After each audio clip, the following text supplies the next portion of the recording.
Hi, this is Debbie Baker. Glad you're here. Really appreciate it. Pip is also glad you're here. Last time I talked about somebody who left some children out of her will, and I want to talk now about another situation I've had in the last few months. The parent has no intention of leaving either of her children out of her estate, and the children don't get along for whatever reason. Not my business. And she's stuck. She's stuck with who does she put in charge? My sense is she believes the one child who happens to be living with her, that child will absolutely distribute assets the way his mother wants. Or does she appoint the other child to do it without any sense that the other child will split with her sibling? Or does she put them in charge equally? And there's no right answer, and I don't know that there's a good answer, and it's heartbreaking. In this situation,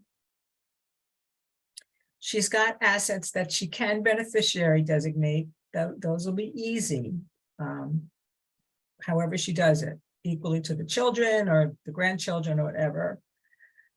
The challenge is her home. Well, she's got two. Her home is one challenge because in Florida, she has a way that she could leave the home to whomever she chooses, and it will avoid probate upon her passing. She's fearful that if she leaves it to the two children equally, one will argue with the other about how funds are split, and may even resist selling it just to be spiteful. Nobody knows, but this is her fear.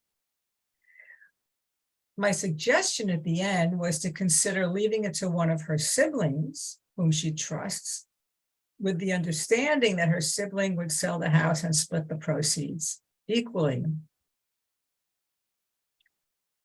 It's a really tough situation. And I don't have a resolution yet. The woman has not decided yet what she wants to do.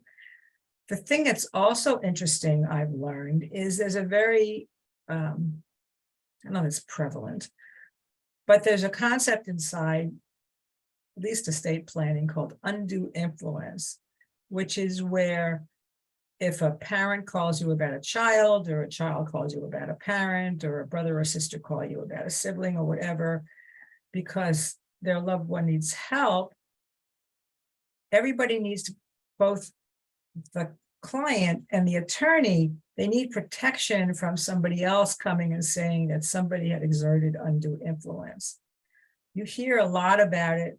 I'm not sure how often it happens, but it happens often enough to be noted in cases where people are older and have dementia, younger, have dementia, are in nursing homes or assisted living due to disabilities, and they're really not totally cognizant, have great mental capacity, and can sometimes easily be swayed to the fact that nobody's come to visit them when in fact somebody's visited them every day. And when I have a child call me for a parent, I'm very clear in my documents that there's no undue influence by those specifically named people. And in the case I'm talking about, the document says that there's been no undue influence by John Smith.